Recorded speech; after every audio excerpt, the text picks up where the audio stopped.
What's going on, everybody? It's the Wise Guys here for episode number 28. We are back with another episode. We are back with another preview of the NFL Week 3. I am Brandon Capizzello. That is John Tortorelli, and he is Justin Ray. So guys, we're gonna skip the pleasantries and we're gonna jump right into the topics. And I'm gonna kick it to you, John, right away. This is your game. This is your game of the week. It's early Thursday night football. Browns versus Steelers in Cleveland. Cleveland is still favored by -4.5. Mitch Trubisky is looking like he's most likely going to be the starting quarterback for at least another week. So tell me your thoughts and feelings on week 3 of your Pittsburgh Steelers after coming off a loss. Well, to give you a quick injury report, Javanian Clowney and former Patriot Chase Winovich are out for this matchup. It appears like Myles Garrett, Joel Bitonio, and Jack Conklin will all play. It will be Conklin's season open. Rest of the Steelers, of course, TJ Watt, second week on IR. I think the Browns any day of the week would take losing Clowney for not having to play against the former depoy. With that in mind, the ultimate this week, as you New Englanders saw last week, is the Steelers but containing Nick Chubb and Kareem Hunt. When it came down the stretch and the Steelers needed to get one stop with 5 minutes left in the fourth quarter, Big D, I knew his nickname rather easily, Brandon, because you're in the group chat, Big D, Big D, Big. I'm like, stop, you're 20 seconds ahead of me, you're ruining the entire thing. Ultimately, this week for Pittsburgh is about neutralizing that Browns attack that opens up the play action. It allows them to take over any game and chewing the clock out. And for a Pittsburgh offense that has struggled to consistently move the chains and more notably put points up on the board, they can't lose the time of possession badly in this one. They will. I think in this game it's going to be ugly tonight. It's going to be 10 plus punts probably because the Steelers offense is... this can be a get-right week for them. After seeing the Jets hang up over 30 points on the Browns last week, that's, for Cleveland, not quite what I expected to be coming into the year with all their new additions. So for the Steelers, you would hope they'd be able to put points up on the board, but we don't know because Mitch Trubisky, this could be his last week starting. If you're going to put Kenny Pickett in there, why not set him up on a long week coming off of Thursday Night Football where he's going to go up against Joe Flacco on the Jets? Flacco can't be taken lightly. Mike Tomlin has compared him to Ryan Fitzpatrick, which I'm actually a pretty big fan of that comp. There's two backup quarterbacks that can surprise you any given week. They can't be taken lightly. I mean, you never know if a former franchise... Fitzpatrick wasn't a franchise quarterback, but those guys who have the experience, they can hang up 300 yards on you if you take them lightly. So I think for the Steelers, realistically, it wouldn't be a shock if Mitch has a terrible game on primetime. They say, look, we're trying to win games, and Kenny Pickett gives us a better chance. And not only that, he's not your typical rookie quarterback. He has more experience starting than most. And in fact, he has post-high school just as much experience as Mitch when it comes to playing at the collegiate. Mitch only started 1 year, and Kenny started 4. So, this guy is much more ready than I think for the NFL. And beyond that, he's been really bad the first 2 weeks. And George Pickens is one that Justin was very high on. I'm very high on. He had 2 targets last week and only 1 reception. He was getting open consistently. The Patriots were only sending a single safety look, and they had, I don't know what cornerback it was on George Pickens. The other one was Jalen Mills. He was getting cooked by Deontay on the other side. Mitch has to actually get these playmakers the ball. In Pittsburgh right now, there seems to be this natural divide between offensive coordinator telling Mitch, don't screw up the offense, just take care of the ball and play it safe. Then there's the other side, which is the one I lean on, where these receivers are getting open. The offensive line for the Steelers, it hasn't been good in the running game, but in terms of pass protection, all of their sacks have been on Mitch. They've done a really good job just being fine, holding up in the pocket. Ultimately, there are no excuses for Trubisky. When this is your 5th year starting in the NFL, you don't get these excuses. There's a reason why he's been on 3 teams in 3 years. He hasn't put it all together, and it's simply embarrassing that with all the talent around him, he can't even move the chains consistently. So I'm ready for Kenny, but with that being said, this week, it's going to be a low-scoring affair. Ultimately, like last week, Brandon, I feel like I'm making a mistake here. But I've got the Steelers winning this a close one. My one wrong pick was the game we won so far in week 1 against the Bengals. I had the Steelers taking this one 21-14. I think that last touchdown will come in the fourth quarter, but until that point, it'll be a close one. Yeah, I mean, just to jump off of what you were, your thoughts. Mitch, who's thrown the ball 71 times through 2 weeks, only has 362 total passing yards. That ranks 29th in the league. Um, Now, what are some positives for Pittsburgh? Last year against the Browns, they went 2-0, and Pittsburgh held Nick Chubb to 16 for 61 and 12 for 58, no touchdowns. So that's a positive for Pittsburgh right there, and they've done a solid job. I'll say they've done a good job through the first 2 weeks against the run. Um, Now, this is the first time since 2004 that Big Ben isn't a part of this Steelers-Browns rivalry. And to quote Mitchell Trubisky, I forget when he said this. It might have been after the Pats game or it might have been a couple days ago. But quote, Mitch said, "I've just got to get these playmakers the football. Whatever we are out there running, I've just got to get them the ball. It really comes down to me making better decisions, being aggressive, and putting ourselves in that position." I mean, he's basically saying what we're all saying. Like, yes, of course, you've got to get these playmakers the ball. I don't think anybody's going to sit here and blame Chase Claypool, Pickens, Deontay Johnson, Najee Harris, Freiermuth for Mitchell Trubisky's shortcomings. It's solely Mitchell Trubisky. Um, yeah. For this game, though, I agree with John. I think it's going to be a low-scoring game. It's going to be a physical, close game. It doesn't look like there's going to be any major weather conditions. It says 60 degrees, partly cloudy. So that's good. Yeah, for me, I'm going to lean solely on Mike Tomlin and my full belief in Mike Tomlin. And I think they're going to be able to edge out a win. But I do believe next week against the Jets, I think we see Kenny Pickett. Is there a worse quarterback matchup than this Thursday and Monday? Cooper Rush and Cooper, Daniel that's what I'm saying. Jones. Cooper Rush, Daniel Jones, Mitch Trubisky, Jacoby Brissett. I'm not excited for really either one, but I guess the divisional matchup makes it a little bit more exciting. But going into this game, as Brandon mentioned, the Steelers have done a good job at least containing Nick Chubb and the running game of Cleveland. So I'm gonna roll with the Steelers this Thursday as well. Not because I'm a big believer in Mitch Trubisky, because I am far from it, but more so because, like Brandon said, I'm a believer in Mike Tomlin. And then I look back at the matchups. The Browns and the Steelers could easily be 2-0 if one play might have went their way. But the Steelers have been more battle tested over the first 2 weeks of the season than Cleveland has. Steelers going against former AFC champion Cincinnati Bengals and then going up against Bill Belichick and the Patriots. That's a much tougher schedule than Baker and Carolina, sorry, Brandon, and the New York Jets with Joe Flacco. So the Browns really escaping by the skin of their teeth in both games.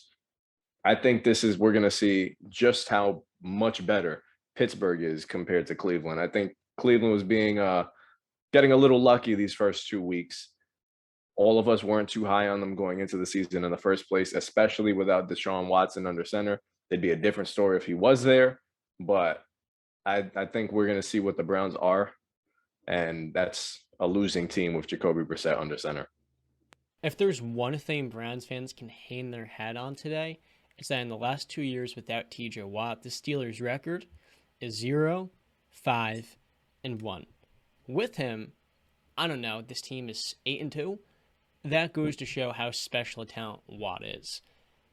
But without him, the defense can't generate as much pressure, because for an opposing offense to have to worry about TJ on the outside, Alex Highsmith as your number 2, who has the speed, the pass rush moves, and he's only developed when it comes to stopping the run. And then you got Cam Hayward-Clark in the middle. Tyson Alualu, he's been a starter for over a decade, it feels like. And you add in Larry Ogunjobi, who's been one of the better D linemen as well in the game.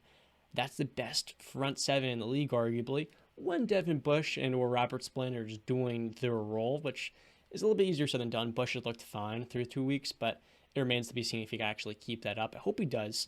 So yeah, man, I mean, without TJ, could we had him in both of these matchups last year, This is a much different matchup against stopping this run because the way the Browns can utilize their outside zone style scheme, it gets way more easier when you don't have, like I said before, the second or third best defensive player in football on the other side of the ball. So I think that's really going to neutralize his pass rush, and it's going to make it much easier on, most importantly, Jacoby Brissett to just play his role, which is managing the game and making a couple of plays in play action. Ultimately, the team that makes more splash plays in this game is going to win. And quite honestly, that may just be a Nick Chubb 55-yard run. So, no, your points are valid. Without TJ Watt, it's going to be a much tougher matchup, obviously. Yeah, like I said, my full faith is just in Mike Tomlin. I'm gonna put my faith in a Mike Tomlin led team to really grit out a victory. And for Pittsburgh Steelers fans, I just hope Kenny Pickett is the guy, because if he's not, well, hopefully we find out the answer soon. And you're a smart man. I like Vegas that has the Browns favored in this matchup. I'm looking at BetStamp. We'll promote it in a little bit. The Browns are 64% favorites to win this game. I get they're at home, and they're only favorites by 3.5. But still, I mean, you can't go up against the team that has had the upper hand in this rivalry for what feels like 2.5 decades at this point. They beat us once in the playoffs, and that's really all they have over us. That's 2 years in the past, and that's what Brown fan will hold on to. So I'm surprised. I feel like the Steelers should be favorites still in this match. yeah. Justin, you got anything more to say on this game, or? It's just going to be ugly. It's going to be very ugly. It's AFC North football. It's going to be whoever chips away the most. I think it's, you said, John, correct me if I'm wrong, but you said whoever wins this game, it's going to be based on the splash plays. For me, it's more time of possession. Who's going to tire out the defense more? Who's going to march down the field? Who's going to drag out the clock as much as possible? Jacoby Brissett's going to play a small game, so will Mitchell Trubisky. Take what the defense gives you. It's going to be a low-scoring one, too. I have a final score of 20-17. This must be what 80s football is like, right? Yeah. Anything behind line of scrimmage, thumbs up.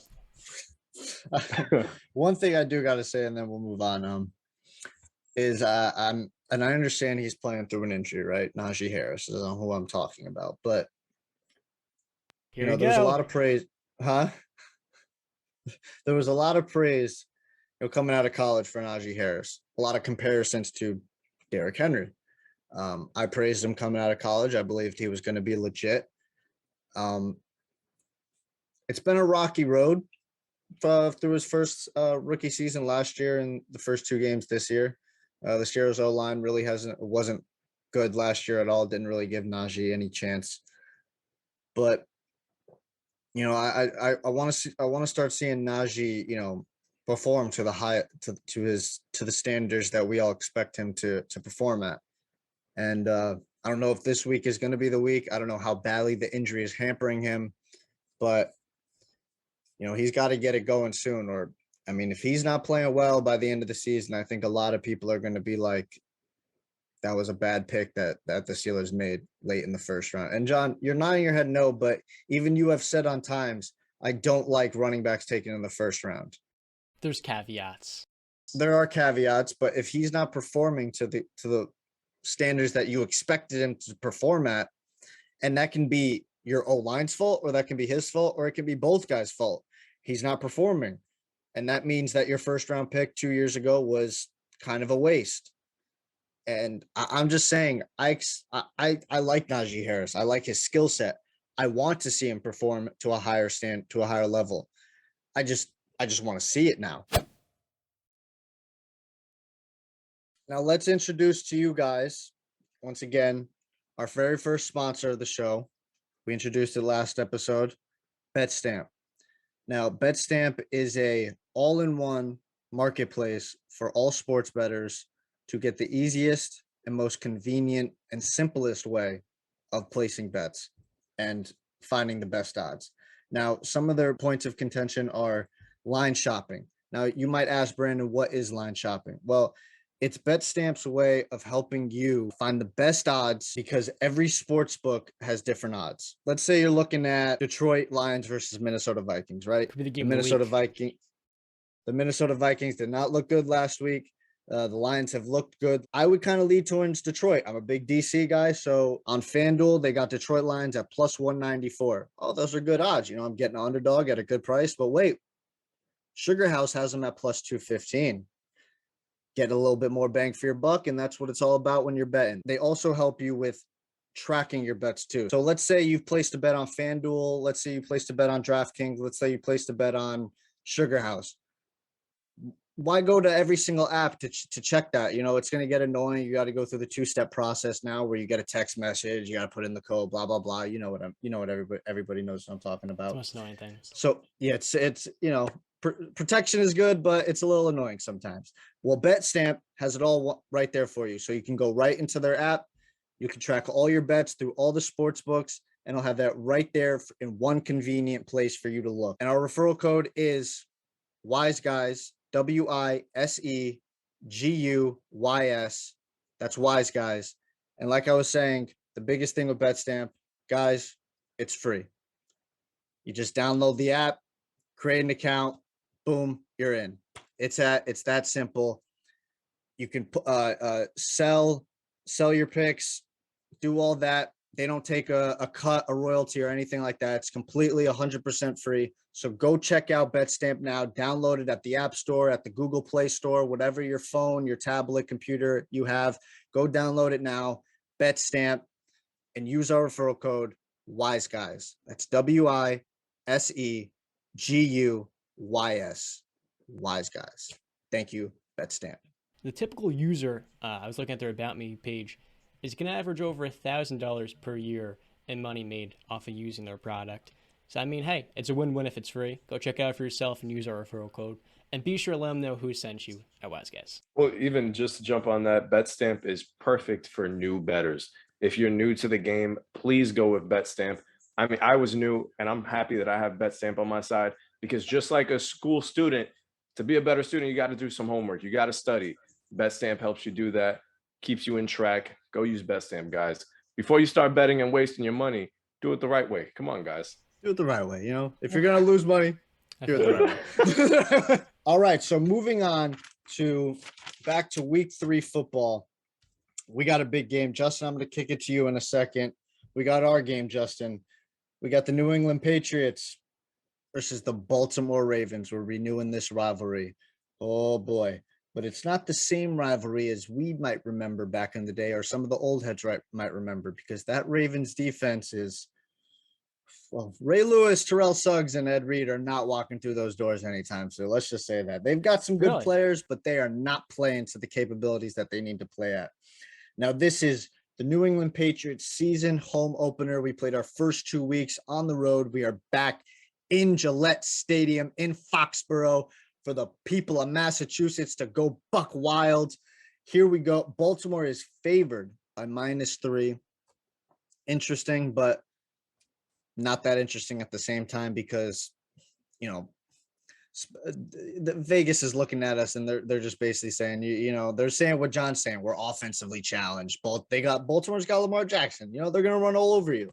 So one more thing, and I'll kick to you, Justin. For those Vegas guys and you guys betting on this game, I just want everybody to know Lamar is 1-1 against these New England Patriots. 1 win in Baltimore, and the loss was in New England, and that's where we're playing this time. And oh, by the way, the time that he did lose to us, our starting quarterback was Cameron Newton. So I think Mac Jones will be just fine. Go ahead, Justin. Cam Newton was the quarterback in that game, and Jacoby Myers threw a touchdown. Jacoby Myers threw a touchdown. I remember the first time Lamar took on New England. Oh, terrible memories. That was the year that Bill Belichick traded a second-round pick for Mohamed Sanu.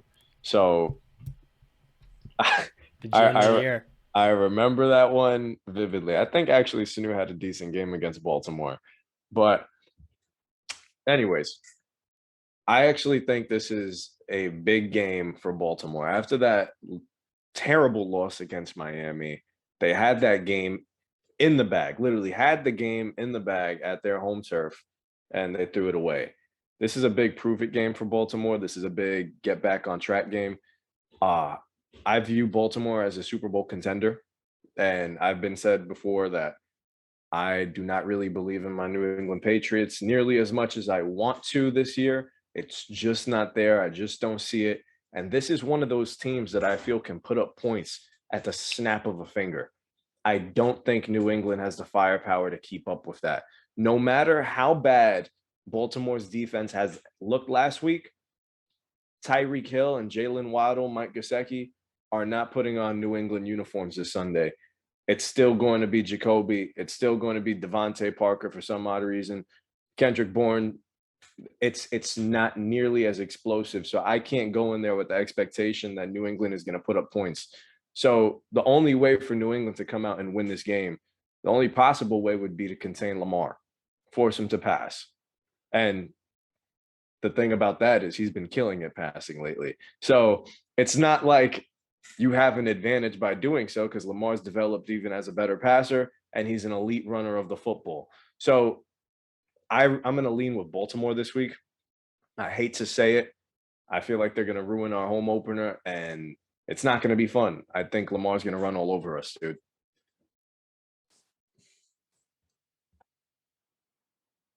I don't understand what's going through your head, Justin. So I'm going to try and comprehend it. Because we saw through week 1 and we saw through week 2, albeit Mitch Trubisky in week 2. But we just saw Tua go off on this defense. Now, my point is not going to be Mac's going to go off. My point is going to be you saw what we did against the Miami Dolphins weapons and the Pittsburgh Steelers weapons. Neither one went off on us. All right. Tua didn't look like that against us.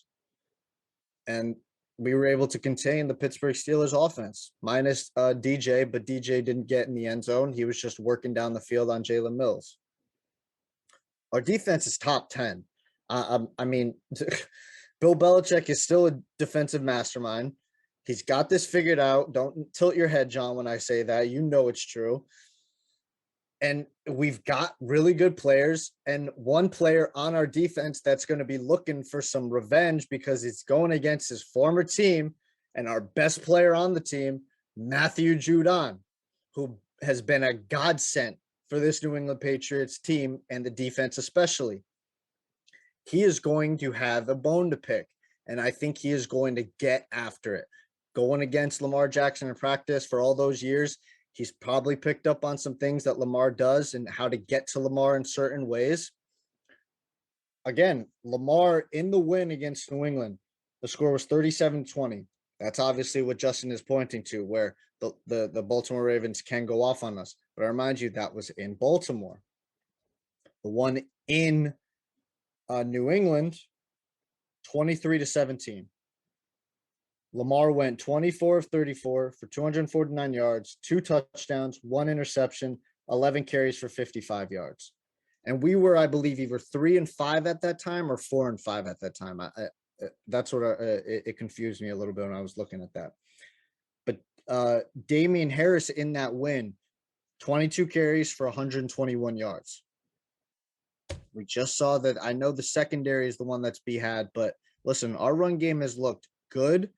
And we can all, Damian Harris can have those explosion games, and we stay committed to the run game. So I expect Damian Harris to have a pretty damn good game. I expect Ramondre Stevenson, maybe he'll burst out a run or two that'll go for some big yardage or a touchdown. And I just have no confidence in this Baltimore Ravens secondary.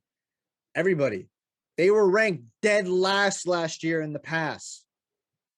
And through the last 19 games, because we count in the last 2 games, they're still ranked dead last. They've okay, I give you the point that they were ravaged with injuries through their defensive backfield last year. I give you that.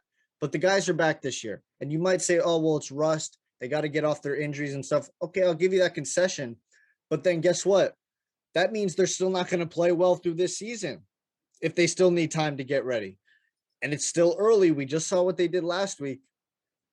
I think Mac Jones can have a pretty damn good day. I could see him not turning the football over. I could see him having 2, maybe 3 touchdowns, maybe high 250 plus yards, possibly 300 yards, a good completion percentage. Jacoby Myers working his way down the field. Maybe he finds the end zone this game. I don't know, man. I expect this to be a close game. I think the fact that it's really just Lamar and Mark Andrews on the offense plays so much into Bill Belichick's hands because we know Bill Belichick is the greatest. What does everybody say for the past 20 years about Bill Belichick? When you play him, he's going to make you play left-handed. He's going to take away what you do best. Well, that's Lamar Jackson. So he's going to neutralize Lamar. Mark Andrews is the only guy you got. We got some pretty damn good safeties on there. Again, John tilts his head. The receivers are good, but we got some pretty damn good secondary. You're sleeping on Rashad Bateman. Okay, but we got Jonathan Jones, and I think Jonathan Jones matches up pretty damn well. Jonathan Jones is underrated as hell in this league, but that's only because he was playing behind Stephon Gilmore and J.C. Jackson, who was getting most of the credit. But Jonathan Jones has been there. We still got Devin McCourty. We got Jabril Peppers, who's starting to look good. We got Duggar. Hopefully he's going to be healthy this game. I think we're going to be able to compete with this team very fine. I think New England it'll be close. I think we win time of possession. And like Justin said, for the Pittsburgh game, I think that's going to be key. And I think the time of possession is going to equate to a win for New England. I think we start off our season home opener with a W, going 2-1. Oh, how the turns have tabled, where everybody's like 0-1. Oh, you're about to be 0-2 since the first time since 2001. Well, guess what? We 2-1 now. And another thing, the Dolphins and Bills play each other this week. Somebody's O is going, unless they tie in with each other, but I don't see that. So we're going to be tied for second place come Monday morning.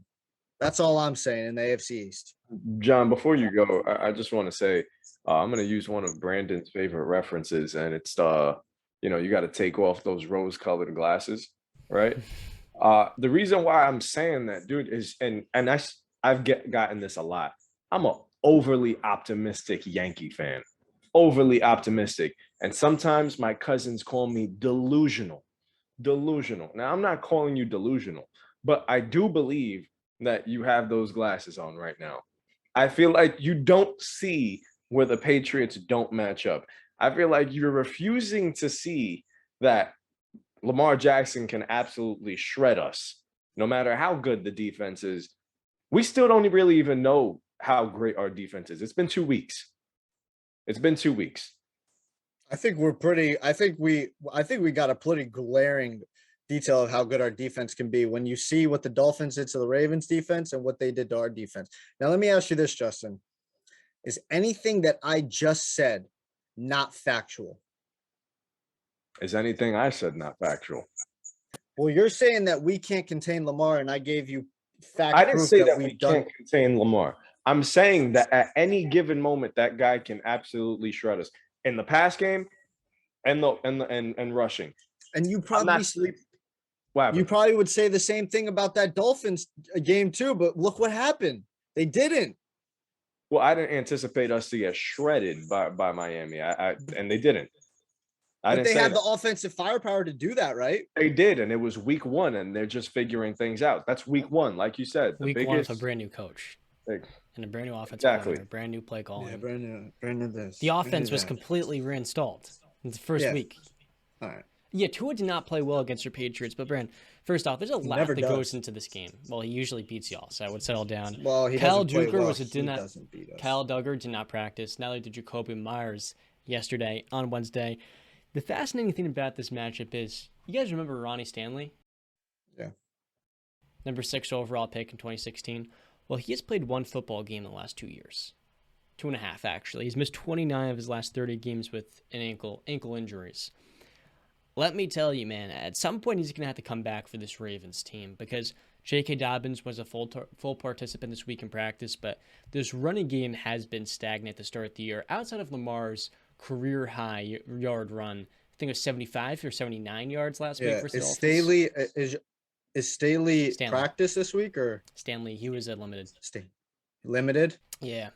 So is he on track to play or? I don't know. I think they're going to take their time with him after not playing so long. So then, that's even more for Matthew Judon. He's going to eat. let's not act like between Rashad Bateman, Mark Andrews, Lamar Jackson, the Patriots, they have their hands full here. That is three deadly weapons. The speed of Bateman over the middle. Mark Andrews, you talk about in the red zone, is one of the top 2 or 3 tight ends in the league. And Lamar is just getting better, my man. The running game, whether or not they have J.K. Dobbins back, should only improve, in my opinion. But the defense, you came at the secondary. They brought in Marcus Williams. Through 2 weeks, he's got 3 picks.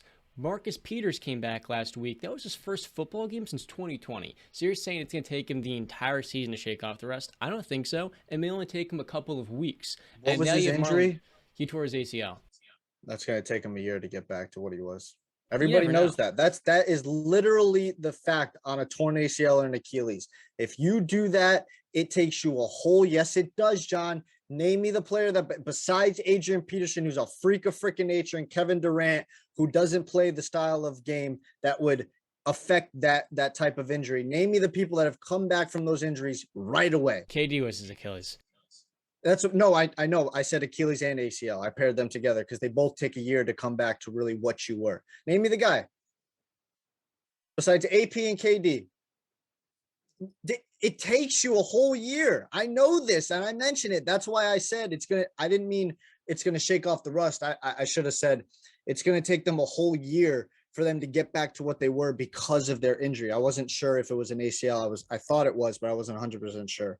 But now that I'm 100% sure because you told me, well, plays another into my favor because everybody knows you tear your ACL, the whole year you come back, you're not going to be what you were until the whole next year. Everybody knows that. Sorry for cutting you off, John, if you have any more to say.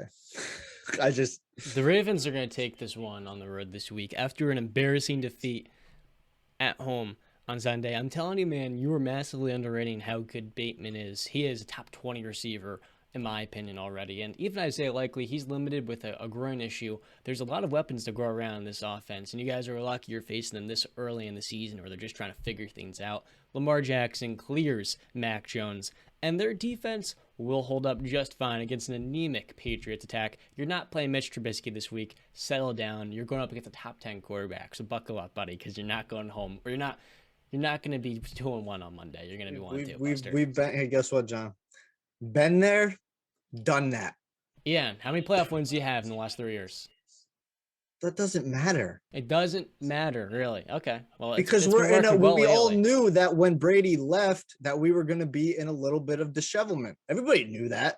If you expected, it's not restored order around here in New England. You guys are still trying to get back on track, and you're not the team you once were. So it's not the way it was. I didn't say it was the way it was. I just said been there, done that. Yeah, and it's not the same. We beat them with Cam Newton. We beat them with Cam Newton. Lamar is a much better player. I also believe our defense was much better then than it is now. Okay, but again, and okay, because John says that we're lucky we're playing them early. Are we also lucky that we're playing the Bills both times late in the season when they're probably going to be firing on even more all cylinders? But listen, I'm not underrating Lamar. I love Lamar, but I've seen what the Patriots have done against him. We're 1-1. You guys are acting like Lamar has swept us both times. We're 1-1. All right.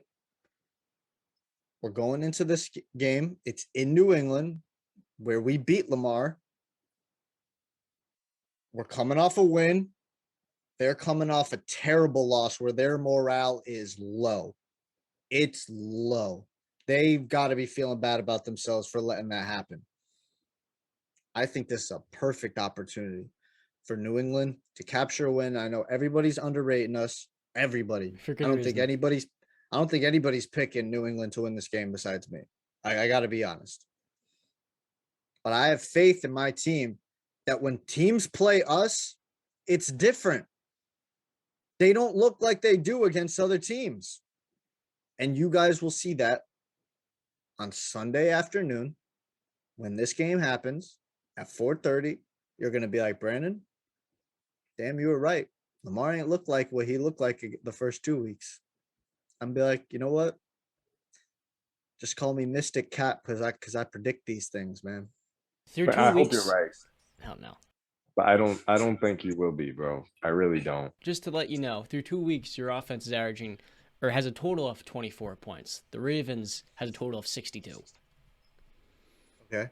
How many points did the Dolphins score on us, and how many points did the Dolphins score on the Ravens? First and second week on the job. This Ravens secondary is just getting back on track. Is this not week 3? So are we going to act like week 1 and week 2 were 50 weeks ago, John? It was last week.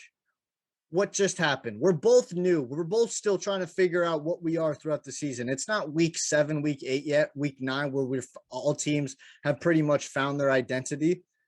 We're all figuring it out. But like I just said, we have a recipe for winning. Who the hell said New England was going to have a top 10 offense? Nobody. Everybody knows how New England's going to beat you. Time of possession, make you turn the football over, run the ball, milk the clock, convert on third downs. That's it. It's a simple game plan. I'm not saying that Mac Jones is going to go out there, throw for 450, 6 touchdowns, no picks, and an 88 QBR. Nobody's saying that. But can he have a good game? 100% believe that, because I have no confidence in this Ravens secondary. None whatsoever. You know, I said it, I think it was last week that I said, I referenced the game of the Miami Dolphins going against the Chiefs, I think a couple of years ago with Tua, where they were going toe-to-toe with Kansas City, but once Kansas City stepped out in front, it was clear they didn't have the offensive firepower to keep up with KC. If Baltimore takes a 2-score lead, game's over. Game's over. I'm sorry, because what I just said. If Lamar isn't turning the ball over, which he hasn't been over the first 2 weeks of the season, he turned it there's over. no way for us to come back. I'm sorry. I really One don't in 2 believe. games. Yeah, Sorry to cut you off. 1 interception, 2 games. Sorry to cut you off, Justin. But basically what I'm saying, he's barely turning the ball over. It was 1 interception. It was against the Jets. Am I right? I'm talking this guy over here, the delusional Patriot fan. Yeah, the delusional Patriot fan that beat your Pittsburgh Steelers last week, but you don't want to talk about that. We almost beat you with our best player, and it took 2 fluky plays to make that happen. So I really don't see the Ravens. I said that they're going to win the AFC North. I can't see this team starting off 1-2.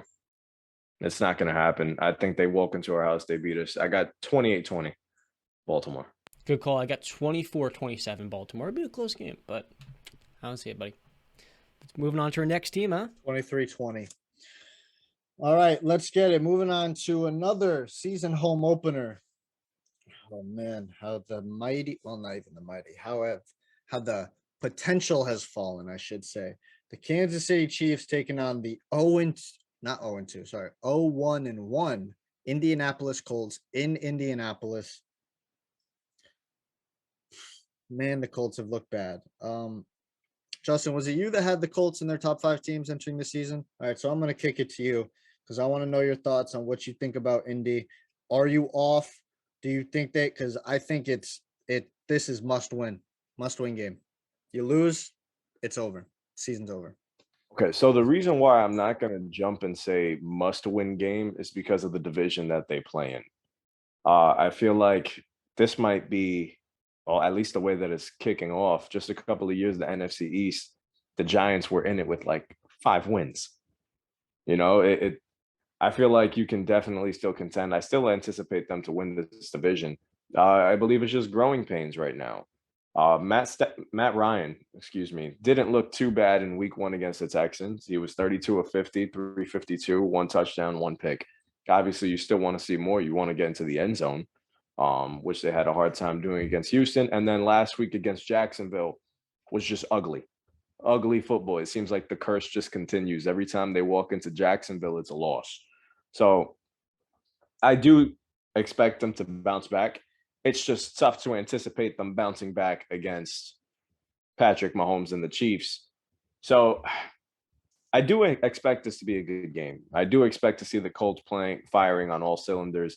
I don't expect this to be a blowout and Kansas City just going in there and mowing them down. I don't know if I have the balls to put my money up on the Colts to beat the Chiefs this week. But I can say I think it'll be a slugfest. I think it'll be a 35-31 finish. I think Kansas City wins. But I think we see the potential of what the Colts can look like if Matt Ryan is on and Jonathan Taylor is on too. Now, I don't know, is Pittman playing this week? It's questionable. Questionable. So what we saw last week is, wow, they need weapons outside of him. So he needs to be out there on the field, or else I don't know where this Indianapolis Colts team is going. It feels like just 3 weeks ago I was so high on them, and right now, I don't know how to feel. I can't look at them as the contender that I once did, but I still see them winning the division. So what I'll say is, right, I mean, Matt Ryan looked putrid last week. He had a QBR of a 6.2 on a scale of 0 to 100. That, I mean, whew.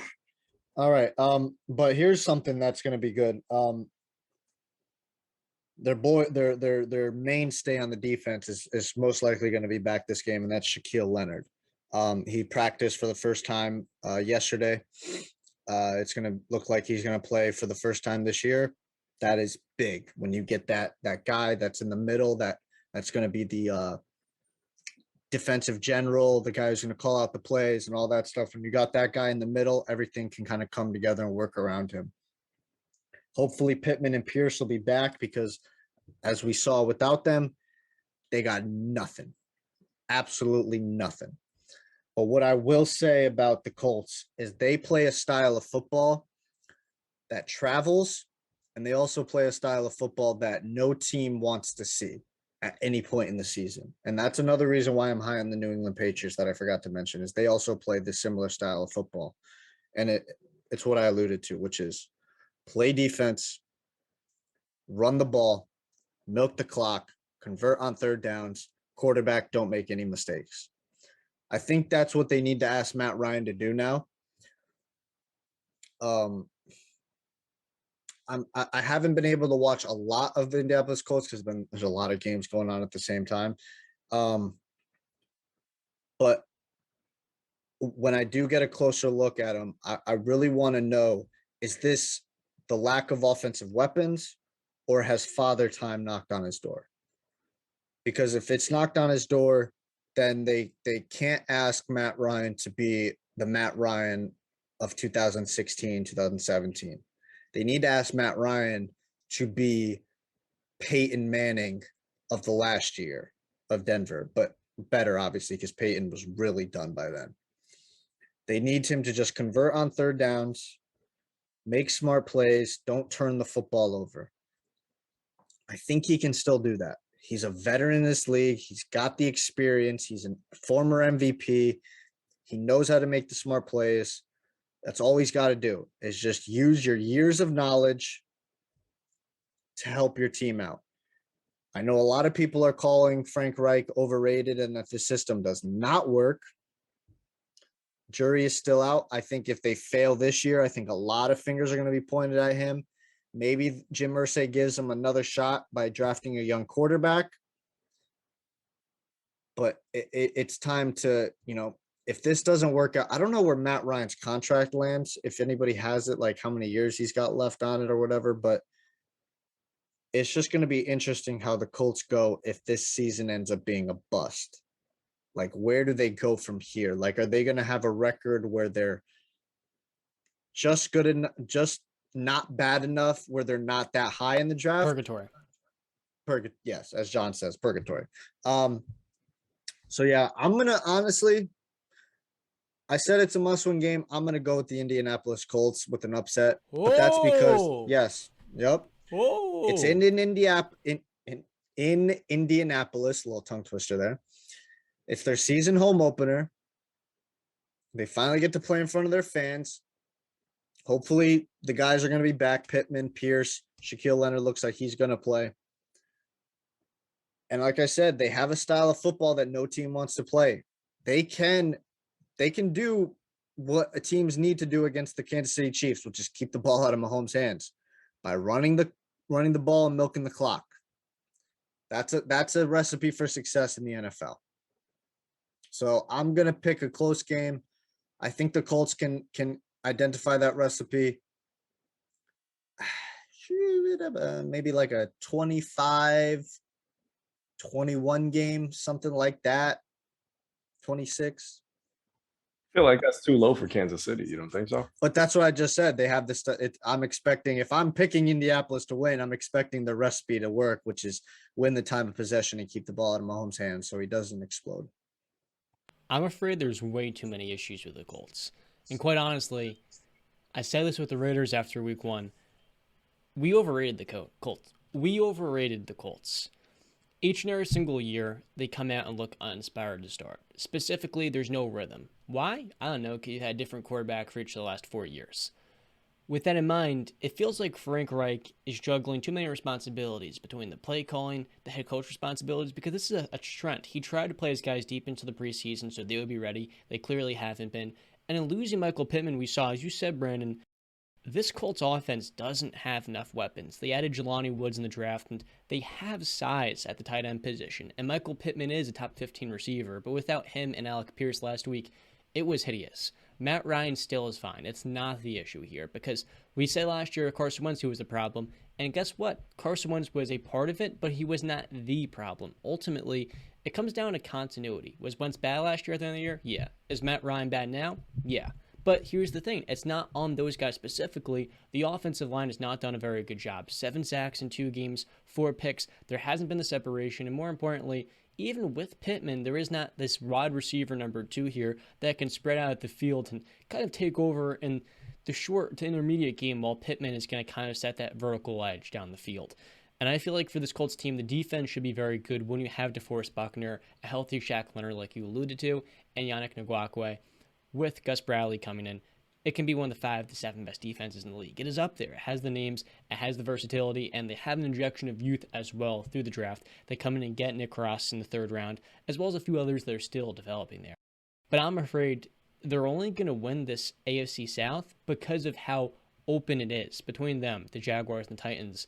They could win this thing with 9 games and then just get knocked out in the first round. I had the Chiefs winning this game. As much as I want to say the Colts won't start off 0-3, I don't trust the secondary against Patrick Mahomes. And I think for the Chiefs, which has one of the most underrated secondaries in the league, if Michael Pittman doesn't play, this is a blowout. If he does, I still have the Chiefs winning this game because you didn't have Pittman last week. You're just getting Alec Pierce back from a concussion. There's not enough continuity here for the Colts, and I see them starting off 0-3.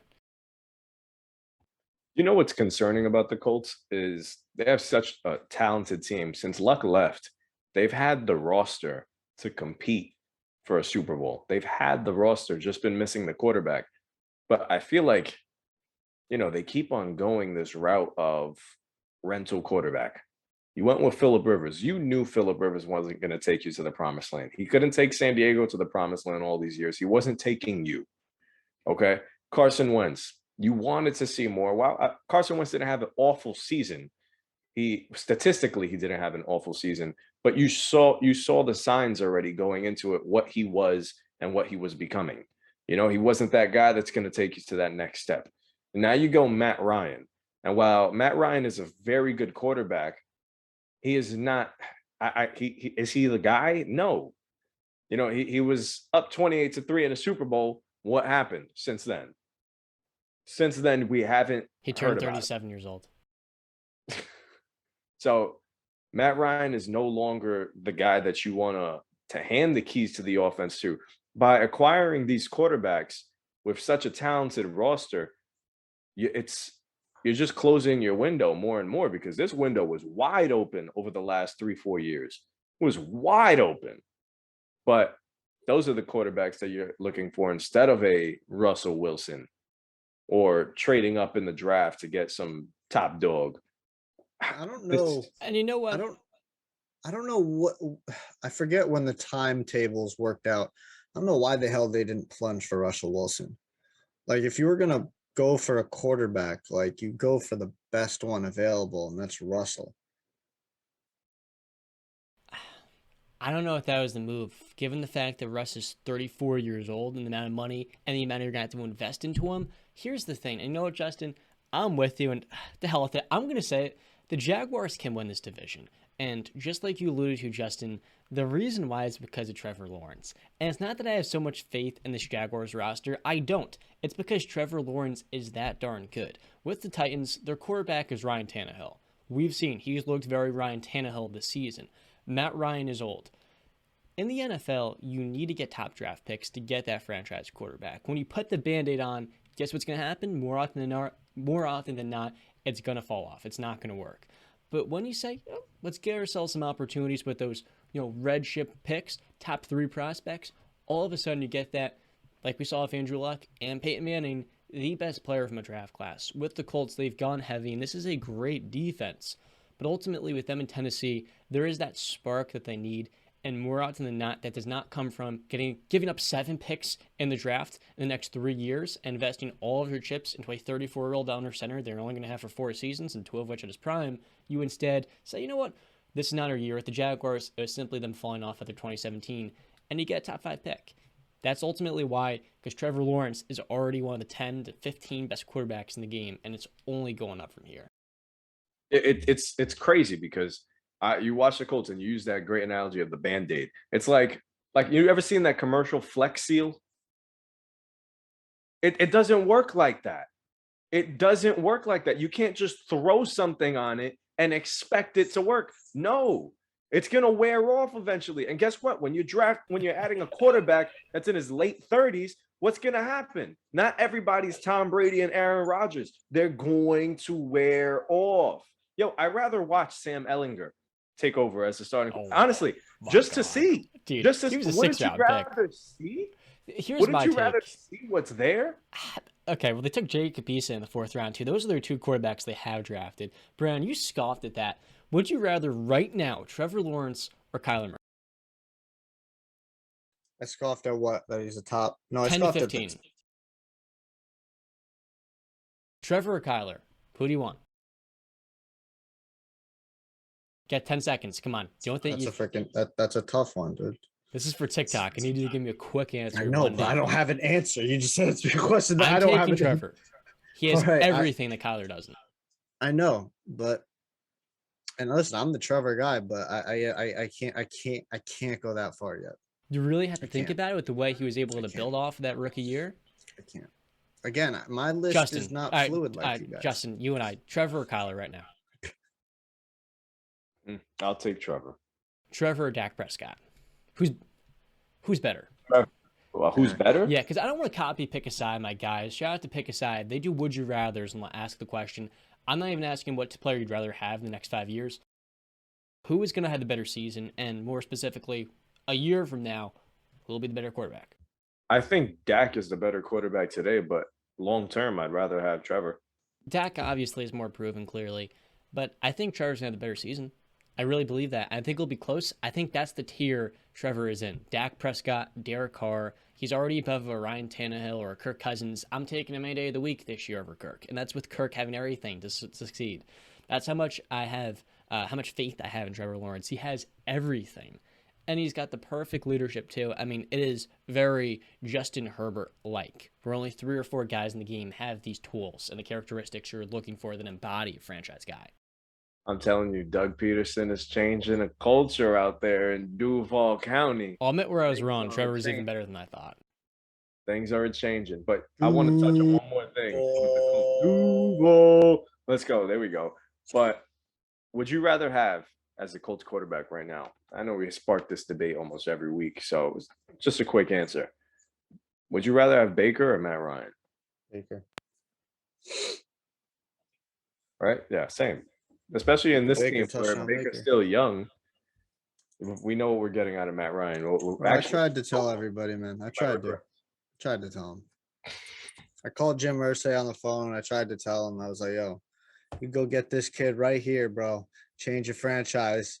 He was like, nah, we're going to go with the old guy. And I'm like, all right, well, you're going to be, Oh, Baker hasn't been very good either, so let's not act like he's been much better. Don't worry. I mean, very good. 4th quarter, 155 plus. 54% completed passes. Nice. Moving on to the next game. Actually, fun fact that I heard.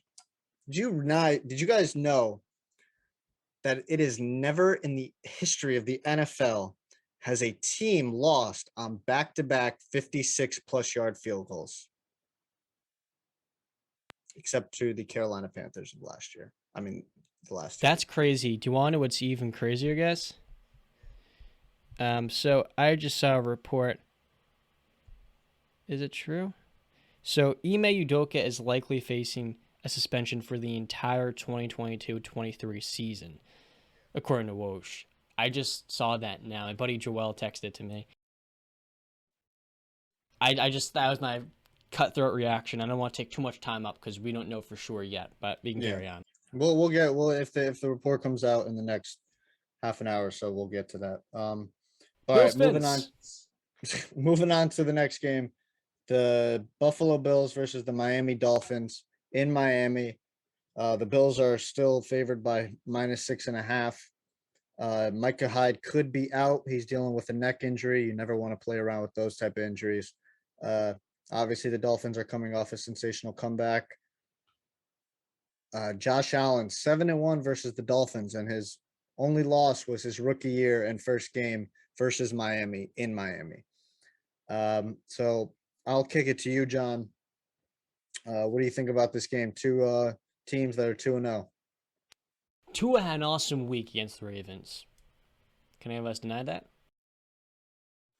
Not at all. Ultimately, as Brandon says, the Bills Dolphins this week will give us a taste of what reality is. And it is that, while Tua has had a strong start to the season, the Bills run the AFC East. They're the best team in the AFC. They're the best team in the NFL right now. They have a top 3, top 5 defense, and arguably the best quarterback in the entire league. Patrick Mahomes, I think, 1A, 1B. Josh Allen is him. He can do everything. And ultimately, in this matchup, Tua, I don't see being able to break away with this Bills secondary looking as well as it has without Trey White. So overall, I'm pumped up, man. I think Josh Allen is going to even have a more strong performance against the competition in his division. The Dolphins, we're looking at them as a playoff team. For Josh, this is his test. Can Tua finally beat him? The answer this week will be no. The Bills are the better team. Mike McDaniel has had a terrific impact, and so has Tyreek Hill in this offense. But if there's any defense that can give him a taste of what it's going to really feel like the next couple of years, it is Buffalo. So I had them taking this game 34-17. 34-17, that's a lot, man. Bills are the best team in the league. Listen, I'm with you. Bills are the best team in the league, and Josh Allen is going to put together one of the greatest quarterback seasons we've ever seen in history. I'll hang my hat on that one. I like Buffalo this week. I just think that they are a moving train, and nobody that is going to stop it. So if Miami is right in front, I'm sorry, Dolphin, you jump right back in the ocean because you don't mess around with these boys. You just don't. I think Josh Allen's going to have another big day. It's insane to me how good he and Stephon Diggs, that connection together. I don't know if there's a better duo in football right now. I don't know if there's a better one. I think maybe the closest you could say Pat Mahomes, Travis Kelce. Right? Yep. I mean, yeah, since Devontae's gone. Yeah, there we go. Yeah, Jamar Chase, Cooper Kupp and Stafford. Stafford and Cooper Kupp. And Jamar Chase and Joe Burrow haven't really looked good, so they can't be put up in there. Yeah, whatever. So I'll say this. The Bills have a little bit of a murderer's row schedule coming up. So they're obviously playing the Dolphins in Miami this week. Then next week they travel to Baltimore to play the Ravens. Then they're at home against John's Pittsburgh Steelers. Then they travel to Kansas City. Then they play the Packers in Buffalo. And then they get a little reprieve with going to New York and facing the Jets. So there's a little bit of a murderer's row right there for the next 5 weeks for the Buffalo Bills. What I see is that Lamar balled out against this Dolphins defense, so I expect Josh Allen to ball out against them. He's 7-1 against the Dolphins, so I do think Trey White being out is going to be a problem. Now the Bills are going to have to deal with Tyreek Hill and Jalen Waddle without their best cornerback, and possibly Micah Hyde being out. Whew, that's looking a little like a liability there. Von Miller is going to need to show up. He's going to have a sack or two because with that secondary being out, that defensive line is going to have to be even better this game, where they're going to have to close the gaps even faster, because I don't think that secondary can keep up too long. And it only takes 3 seconds for somebody to be open, maybe even less. Yeah, the Bills defense, they got to pressure to it, and they got to hit him. They got to, knock him on his ass. That's what the Baltimore Ravens failed to do. And I thought they were going to do it. Von Miller needs to do that. A lot of people are calling Von Miller, he's a big game hunter. The bigger the stage, the bigger he plays. So this is a big game. I know it's only at 1:00. Another blunder by the NFL season. And we're going to talk about it next game. The Bucs Packers are at 4:00. Why are they not Sunday night? I don't understand this, but whatever. And then for the Dolphins defense, they need to make, and actually not even Dolphins defense, teams in general, defenses in general going forward. Okay. Josh Allen has shown you he gives no Fs, and he is going to put his body on the line. If he's going to do that, then you must treat him like a running back now, because now he does not have the what the hell is this? He scored 40. He scored 41 last week and had one rush. What was it? Did you see his one rush though? Where he got hit by 4 different players? 75% completion percentage. John, 7 TDs. Did you see the one rush and how he got touched by 4 different defensive players, I believe? You just called him a running back. No, I didn't. I said the defenses need to start treating him like a running back when he's outside the pocket running, because he has shown he gives no Fs, and he's going to put his body on the line. That is okay. No, it's not okay, because when I'm saying I agree with you on that. Oh, okay. That is okay to say, yeah. So when you're out, listen, when you're inside that pocket, you get the protection and the rules protection and the refs protection. Once you leave that pocket, once you cross that line of scrimmage, fair game. And defenders need to start treating him like that. He's shown you he's not going to slide. So go for the big hit. Listen, this is football at the end of the day. You're trying to gain an advantage. I'm not saying, bounty gate, but I'm saying this is football, and he's showing you he has no fear of you defenders of laying a big hit on him.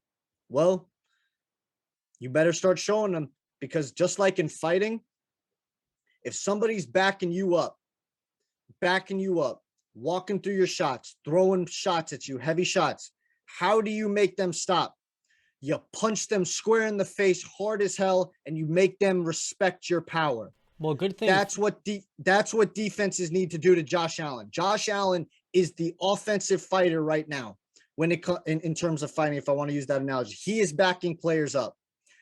If you want this respect defense from him, start showing him that when you go outside this pocket and you cross this line of scrimmage, you are not protected anymore, and we are going to treat you accordingly. I'm just saying. Defenders, wake the hell up. I'm sure you can agree with me, Jay Ray. It does help that there's no weight limit in football, and Josh Allen is 5 inches and 40 pounds bigger than these guys, and also faster, and these defensive linemen are actually his size. So I think he'll be all right. I'm pretty sure Troy Polamalu and Ed Reed weren't the biggest players, but they lay the hell and smack down on players, right? Yeah, but those guys don't. Is Derwin James a big dude? Does he hit hard? You don't got it. Conor McGregor's 155 pounds. That mother truck will knock a guy who's 6'5", 6'7" out. Josh Allen will be fine. Put up 41 points. Okay, be fine. One rush. We just saw Trey Lance, right? Yep. There is a big difference. Trey Lance has literally no experience outside of 1 year playing the Mountain West. That's not the argument I'm making. But he was literally lowering his shoulder every other run. Josh Allen's not taking it to that degree. Yes, he is, John. All right, you keep telling me, Brandon, are you watching the Bills games? Are you watching football? Every single week, no. Stop bringing up just week 2. What happened in week 1? And in week 2, his one rush that you like to bring up, did he not get touched by 3 to 4 defenders? Josh Allen is showing your defenders, bro, I'm not scared of you. You put no fear in my soul. I don't care. Does he not put fear into their soul? I'm not. This guy, are you listening to a word I am saying? I'm calling out the defenders. I'm calling them out. From their Maybe they don't. perspective, I am speaking, John, I'm speaking as a Dick LeBeau. I'm speaking as a defensive mastermind, whoever you want to call out. To my defenders, this is what I would say to them. Guys, Josh Allen is not scared of you. He's not scared of you at all. He fears none of you. Go make him fear you. Go make him respect you. That's what I'm saying. I respect that. I respect that a ton. I mean, the guy's going to run out of the pocket, hit him as hard as you can. I mean, that should be the rule for any quarterback. Smoke them. If they get out, smoke them. But regardless, this is still the MVP. One thing to touch on before we move on to the next topic, Gabriel Davis was not playing last week, and they put up 41 points with ease. 8 different people touched the ball. 8. They'll be fine. I got my Bears. Was that the 2014 Seattle Seahawks? Enjoy your Starbucks, Brandon. I'm enjoying it real good. It's Yeah, actually pretty damn good this week. I got the Bills winning this one 38-33. I think Tyreek Hill does have a day. I think Miami just falls short. And Buffalo, I think Josh Allen he doesn't turn the ball over. Continues his MVP campaign. Yeah. Defenders, make him respect you, or you will get treated as onto the real GOAT. Hey, there you go. Onto the real GOAT, the true GOAT, the GOAT of all GOATs. Thomas Edward Patrick Brady Jr. It's a little bit weird to know his entire name. That's my quarterback, John. That's my quarterback. Actually, I do think Ben's middle name's Todd, but yeah, there you go. See, that's my quarterback, man. Also, it's just a good name. Like, it just kind of, you freaking say each name and it just stops perfectly. It doesn't, but moving on. It's the Tampa Bay Buccaneers versus the Green Bay Packers in Tampa Bay. This is another season home opener. Tampa is finally coming home to Tampa Bay. Tampa is favored by, oh, nope. It was 1.5 yesterday. It is even now. It's a pick'em. Brady, 3-1 versus A-Rod, 2-0 in Tampa Bay against Aaron Rodgers. I'm going to kick this one off. So, for the past decade, right, everybody has, tried to put Aaron Rodgers on Tom Brady's level. Aaron Rodgers, the greatest talent at the quarterback position I've ever seen, yada, yada, yada. And I think everybody's finally come to the realization he's not. Tom Brady's a winner. Aaron Rodgers, for all the talent in the world, doesn't win when it counts, I should say. Now, Bakhtiari missed yesterday's practice. It looks like he's probably not going to play. That's another week without your starting left tackle. That's big, especially with how the Bucs defense is playing for the first 2 weeks. They are a top 5 defense. I don't give a crap what anybody says. I don't care that they lost Ndamukong Suh. I don't care they lost JPP, who I believe just had a meeting with the Ravens. That's a good pickup for the Ravens. I don't care, because this damn defense is next level. These guys get after it. Todd Bowles, this man is showing that, yeah, I should have never been fired in New York, and y'all are stupid for firing me. But let's just be happy he got out in New York, because nobody wants to be in New York. And I'm not going to say, I'll be respectful. Now the Bucs offense has struggled the first 2 weeks, and Justin has a little concerns about that. I believe I did a good job quelling his concerns, and hopefully he shares my sentiments now. I mean, through the first 3 weeks, he's going to be without Chris Godwin. We don't know if Julio is going to play this week. Mike Evans, he's dealing with a calf injury, and he just got suspended, so he's not playing. Donovan Smith, the left tackle, is still probably going to be out. So he's dealing with those things. But Tom, like I said, has no problem putting his ego aside, turning around, handing the football off to playoff Lenny, and just winning time of possession and converting on third downs. And, especially, I mean, you want to say the defense did carry for the most of the game, but it was Tom Brady's touchdown pass that was a freaking thing of beauty. I mean, at 45, this guy can still slang it perfectly deep to Perriman. Bashad Perriman. Yeah, I got it right there. What a beautiful pass. What a beautiful pass. That broke the game wide open. Now the Bucs did sign Cole Beasley. They brought him to the practice squad. I don't think he'll be elevated for this game because it's going to be such a quick turnaround. If he is, that'll be interesting to see. I do think it's a match made in heaven, him and Tom and Cole Beasley. Who does Tom love? Small little white dudes who play the slot. That's Cole Beasley. So what's interesting about this game is I believe that this could be actually a pretty low scoring game, considering the fact that we have two Hall of Fame quarterbacks. They both have top 5, top 10, top 7 defenses wherever you want to place them. Both are struggling in the passing game, but both have pretty damn good run games. I'm not betting against Tom Brady. It's my quarterback. So give me Tom in a close, low-scoring game. Maybe 24-20. You know what's odd about this game is that both offenses we haven't seen fire on all cylinders. You know, you anticipate with an Aaron Rodgers and a Brady-led offense, you're expecting to see some points. You're expecting to see them dominate. And we haven't really seen that. Even though last week, credit to the Packers, Aaron Jones really turned it on. And I feel like he's the recipe to make this offense start to brew a little bit. So, man, I did it last week. I'd be stupid again to do it again. Sorry, Brandon. I'm betting against Tom this week. I'm doing it again. And you know what? And this might bite me in the ass, then so be it. But I'm going to roll with the Packers. I feel like Mike Evans out. Chris Godwin probably out. He's up in the air. Same with Julio, up in the air. He'll be throwing to Cole Beasley, Russell Gage, Scotty Miller, and Brashad Perryman. And while we've seen Brady do this before, we've seen him rock with Kemba Tompkins. So I won't knock him. I won't say that it's not possible. But I do think this is a big game for Aaron Rodgers and that offense to finally start to mesh. This is week 3. I want to see him start passing. And I think, this is a trap game for me. So I'm the more I keep convincing myself that the Packers are going to win this game, I feel like I'm going to be like, but so can the Bucs. Because we've seen Aaron Rodgers absolutely have duds against the Buccaneers. Some ugly games. This is still an elite defense. But I am going to roll with the Packers this week. Justin, let me ask you these couple questions. Which quarterback do you believe in more? I believe in Tom. All right. Which defense do you trust more? The Bucs. All right. But there's a but. Whose offensive line do you say is – you'd probably say they're an even offensive line, both missing their left tackles. Bucs are missing their center.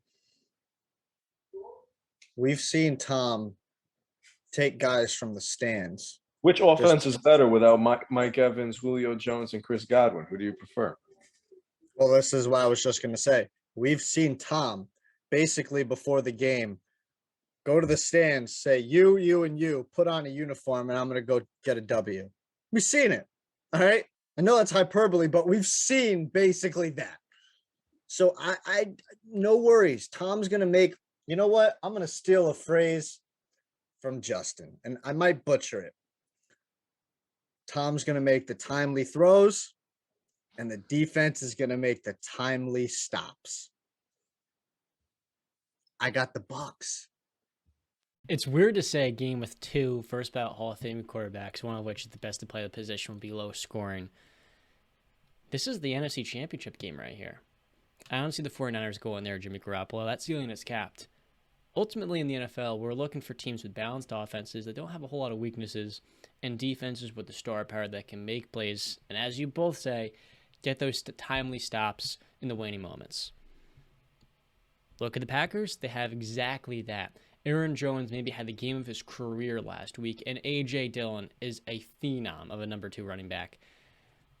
Sammy Watkins, I have to give him some credit. 93 yards after I was saying, you shouldn't be in the NFL, so kudos to him for making it work for 1 week at least. And usually he'll have a big week 1, and then he fades off to existence. I guess it was week 2 of the season for him. The Packers are winning this game. I really think you have to put faith, ultimately, in Aaron Rodgers getting development with these receivers. I think there's so much pressure on the Packers with how much they invested into Christian Watson. I think he gets his first touchdown this week. When you invest so much, all that draft capital, into a receiver that you need to contend, I think they have tricks up their sleeve that they've been saving for this game. This is a preview, like I said, of the playoffs. And without his top 3 weapons at receiver, dude, there's not enough offense to be generated. I think Tom can only do so much against an elite level quarterback on the other side with an elite running game and a defense that, like I said before, I think Joe Barry and the Packers have something up their sleeve that we haven't seen against the Vikings and the Bears. Why? Because the Vikings and the Bears. Against the Buccaneers, this is a game where you don't have to put it all on film, but I do think they've been preparing for this game, whereas the Buccaneers weren't really preparing as much as the Packers. And I think this is the week where they surprise some people. Green Bay gets back on top. Bakhtiari will play, I think, after having him last week, and you just can't underrate getting him and Elton Jenkins back into the lineup. I thought that'd be crucial for week 1. They didn't get him then. They have him now. Rodgers will be protected. And with the talent of this offense, I think it's enough to overcome Brady and the boys. 24-17. Green Bay. 21-20. Game 1 on a field goal. All right, so moving on to our week 3 pick'ems. Let's get it. We're going to cover the rest of the NFL slate. Kicking off with the Houston Texans taking on the Chicago Bears in Chicago. Chicago is favored by 2.5. Give me Chicago. They're at home. I got the Bears. Yeah. Texans can't stop the run. I got the Houston Texans this week. I got to be honest with you guys. I'm already out on Davis Mills. He hasn't looked very good. I think it's time you just look for Bryce Young or CJ Stroud in the draft. He's fine. I think he's all right guy, but you're going to have a top 3 pick, top 5. Yep. Texans defense. Here's the thing with the Bears. I criticize them. You guys know how many catches and yards Darnell Mooney and Cole Kmet have 2 weeks in? No. So Cole Kmet thus far, who many people expect in his 3rd year to kind of take that jump as most 3rd-year tight ends do. Let me check. So he has 0 receptions, 0 yards, and 0 touchdowns.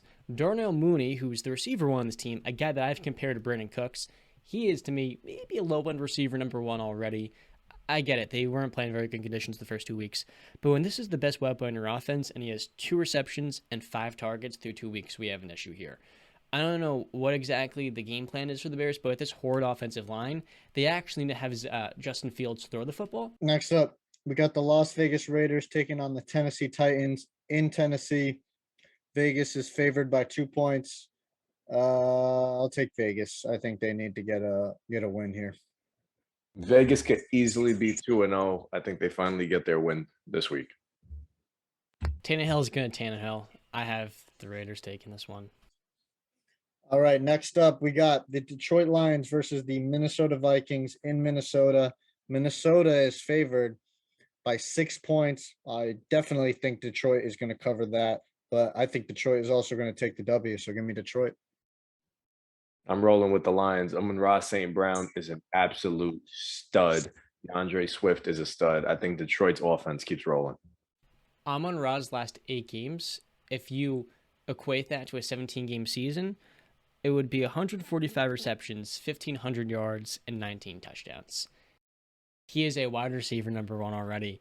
Give me the Lions. This is going to be a shootout. I think we're going to see this, much like the Lions' first 2 games, in the 30s. It will be a close one, but fortunately for the Vikings, not primetime Monday night. All right, next up, we got the Cincinnati Bengals, the 0-2 Bengals, taking on the New York Jets in New York in Meadowlands. Cincy is favored by -5.5. This is a must win for the Cincinnati Bengals. Give me Cincinnati. I think they need to have a big, big game. I expect a blowout. Zach Taylor's been bad, but I don't think he's bad enough to start 0-3. Give me the Bengals. Last time the Bengals walked into MetLife Stadium against the Jets, they laid a dud. And I won't lie. The Jets looked good last week. Joe Flacco seemed to be connecting with his receivers. But I'm with you guys. I can't see the Bengals starting 0-3. I think Joe Burrow and Jamar Chase have another big game. Bengals win. Garrett Wilson touchdown? Yeah, I think so. That kid is so special. All right, next up, we've got the Philadelphia Eagles in a division matchup against the Washington Commanders in Washington. Philly is favored by 6.5, but you want to know what? Give me the upset. Give me the close game. I'll take Washington. Sound the alarms. This is a trap game. This is a trap game. I'm with you, Brandon. I'm going with Washington this week. They haven't looked terrible at Well, all. the defense has looked awful. Chase Young, I think, is still out though, right? Yeah. Yeah. So, but I do feel, even though Philly is rolling, then they looked excellent on Monday night. This is the exact kind of game you get too comfortable with, and the Commanders come out and shut the door. What do you guys talking Carson Wentz does? 3 touchdowns? no, I don't think he gets 3 against the Philly defense. 2 passing touchdowns. I'll go 1 rushing. Big day for the Wentz. Give me Philadelphia. All right. Next up, we got the New Orleans Saints versus the Carolina Panthers in Carolina. New Orleans is favored by 3 points. Give me Carolina. Sorry, buddy, but have your Panthers starting 0-3. They're not good. Saints win. Well, you said earlier that this was a tough one for you to pick. Am I right? Oh, off the air, I was being sarcastic. Oh, okay. Well, I'm going to roll with the Saints here. I think Michael Thomas continues his good connection with Jameis, and Jameis cleans it up this week. They'll need a big DJ Moore game, though, to really win this thing, because there's just not enough weapons to compare. Need CMC. All right, moving on. We got the Jacksonville Jaguars taking on the Los Angeles Chargers in LA. LA is favored by 7 points. Man, I don't know, dude. I don't think Herbert is going to last the whole game. I hate to say that. Give me Jacksonville because they've looked really good. Jaggy up. Yeah. Oh, are we going clean sweep, Duval County? Whoa! 3-0. So I'm rolling. Oh no, sorry. I'm sorry. 2-1. My bad. I keep forgetting they lost that close game week 1. So I got Jacksonville this week. I think T. Law continues to show exactly why he was the number 1 pick. Listen, if Herbert was healthy, I'd pick the Chargers. I just don't expect him to last through the whole game. I just don't. All right, next up, we got the Los Angeles Rams taking on the Arizona Cardinals in Arizona. LA is favored by -3.5. Give me LA. They need to start stringing together some wins, and I think it started last week, and I think it continues this week. Cardinals saved their season last week against the Raiders, and you know what this is for the Rams? A trap game. They haven't looked good through 2 weeks, and I have Kyler and the boys taking this one week 3. You're right. The Rams haven't looked good through 2 weeks, but I think this is the exact game where they're going to get on track. I'm going to go back to my Arizona's terrible defense take, and I think the Rams are going to go absolutely crazy on them. Blow out the Rams. All right. Next up, we got the Atlanta Falcons taking on the Seattle Seahawks in Seattle. This is a pick'em game. It's completely even. And for that, just give me Seattle. They're in Seattle. Oh, sorry, I should say.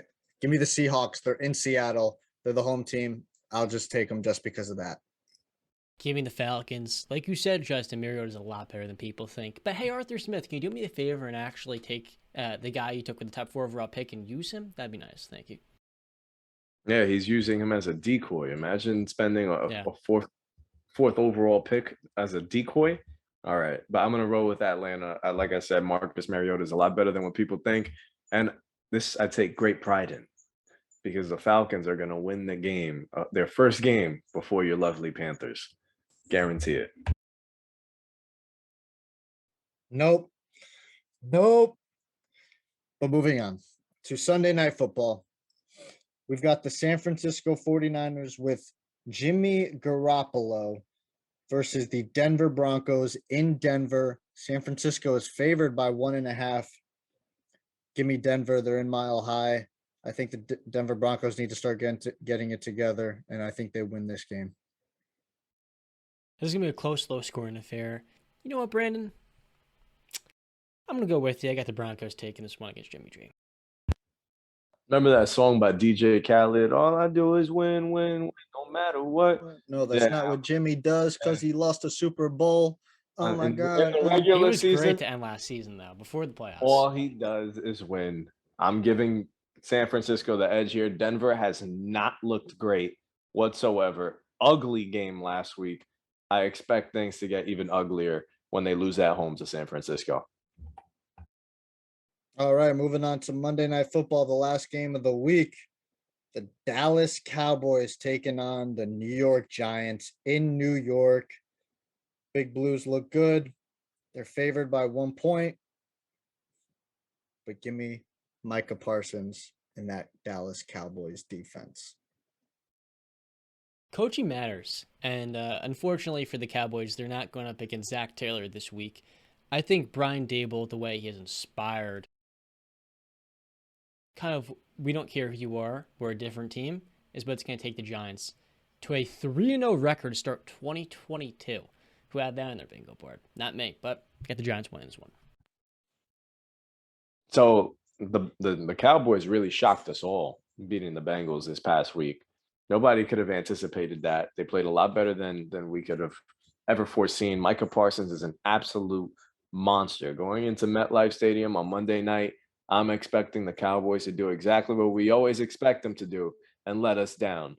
I'm talking Big Blue with JQ, and I'm rolling with the New York Football Giants going 3-0. Just a little plug there. All right, that wraps up our week 3 pick'em and breakdowns of, well, I keep being redundant, week 3. So moving on to the NBA, we're going to continue the trend. We're going to rank the South. Wait, hold on. South Atlantic. Atlantic. Yeah, Atlantic. you got the South Atlantic East division. last week. Yeah, I have Southeast written right here, and I should have changed it. But the NBA South Atlantic division, we're going to rank it today. So I guess we'll do what we did last time. I think we all agree on who is number 1. I'm not entirely sure. Yep, like I was just about to say, maybe some concerns, because then I'll let John speak on that. But I still think the Boston Celtics, I think they're the 3rd best team in the NBA. I think they're the number 1 team in the East. Give me the Celtics as the number 1 team in this division. Justin? J-Ray. You guys already know where I'm going with this. I'm wearing the hoodie. I'm repping the squad. I'm rolling with Boston. Like Brandon said, I mean, the acquisition of Malcolm Brogdon really puts him over the top too. So I got Boston finishing number 1.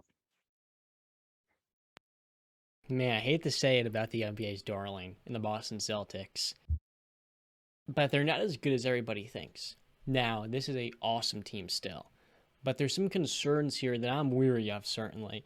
So Robert Williams this last week got to clean up an arthroscopic surgery on that left knee to fully repair that torn meniscus he was playing on last postseason. And Brian, you've said it many times before, it was a heroic act to play through that, and as well as he was able to, given he was basically on one leg.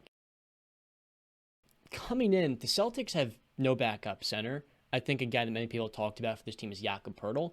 After trading away Daniel Tice, a guy who played valuable minutes in them in the playoffs, look, Robert Williams misses time often, and in another deep, long playoff run that is very realistic, if he goes out, Al Horford's turning 37 in June, my man. You can't really expect that guy to play 80-plus games at the level he was last postseason, because keep in mind, he had that sort of off-season in OKC, gave him some time to re-energize. So I'm very worried about this team's front court depth. And then last night, we got around midnight some pretty shocking reports in late September that Ime Udoka is facing a season-long suspension for basically violating the Celtics' code of conduct with a female staff member. You lose Will Hardy, your lead assistant to the Utah Jazz, and I'm not sure who's going to fill in for Ime Udoka if he misses time, which it seems very much like he will. Now, Brandon, did you see Stephen A's reaction to it, where he's like, what is going on here? I'm losing respect for your franchise, because this right here is out of the line if you're going to suspend a coach for the entire year. You see that? No, I haven't, because I saw it's visceral. Yeah, I've been here with you guys. I just saw it pop up as a notification, the video, but yeah, for me, my from what I know of the situation, because it's still all pretty new and everything's going on right now. Listen, from what the reports are saying right now, it was a improper, consensual, intimate relationship, where I believe the words that were used. For me, if it's consensual, these are 2 grown adults making grown adult decisions It's their personal life. Yes, he violated. He's going to have to, face those consequences. But for me, I'm not getting into somebody's personal life. So it was two grown people making two grown decisions, and I'm just going to leave it at that for them. Yeah, I there's think a I lot did more see that a goes report, into though, it. John, that I can't say it because it's not here in front of me. So I don't know I think it said the assistant head coach is possibly going to be Joe Mazzulla? I think I saw that, but it's gone now off my phone. I don't know where it went. It was right there. He's One thing I was thinking is, wouldn't it be something if Brad Stevens came from downstairs? Would that be better than their assistant? he can't. It's so stressful in the front office as is. It's a little bit too much to handle, and we've seen so many coaches the overload in traveling while acting as the team's president of basketball operations. That is really tiring thing. I don't think Brad Stevens wants to do that. I think he's really happy where he is. So yeah, Joe Mazzulla, thank you for mentioning that. He will likely serve as the interim head coach. I am not very familiar with him. He's 34 years old, so he's definitely one of the younger coaches. But hey, in this generation, that's kind of what players want. If you're a former guy that's relatable and one they're going to buy in on, he can get these guys to play hard. But Ime Udoka was crucial in their playoff run last year. His ability to motivate and push the right buttons for this team to waver through a long playoff run. And I don't think you guys or any of us can understand how tough it is to make two straight long playoff runs. And I think for the Celtics, they should be a 50-win team in the regular season. Ultimately, I think it's a toss-up between them and the 76ers. And I'm going to have Philadelphia having the best record in this division. There's the continuity there. And with a third head coach in 3 years, Joe Mazzulla has only been with Boston for 3 seasons now. There's going to be a little bit of a changing in the way the team is run day to day. And I expect Mazzulla to try to kind of implement the way Ime Udoka had his team defending. But there's a lot more than scheme that goes into 82 games in the regular season, and then ideally 16 wins in the postseason. So this, assuming Ime Udoka is going to be suspended for the entire year, is a crucial blow. He is one of the 3 most important people to this operation. So yeah, I got the Philadelphia 76ers topping them. Want to jump into them? Because you guys, I'm not sure if you have them as your number 2, if you had Boston at 1. Yeah. So, well, actually, Justin, do you have a thing that you might think will piss John off as your number 2 team, or because I know I do? Well, it's not Philadelphia, I'll tell you that much. That's what. It's not Philadelphia for me either. The Nets are not that good, fellas. I'm sorry. Listen, after Yep. they've got into some crazy offseason stuff, they've been the butt of some terrible jokes with Kyrie and KD, but things have been silent lately. No, they haven't, Justin.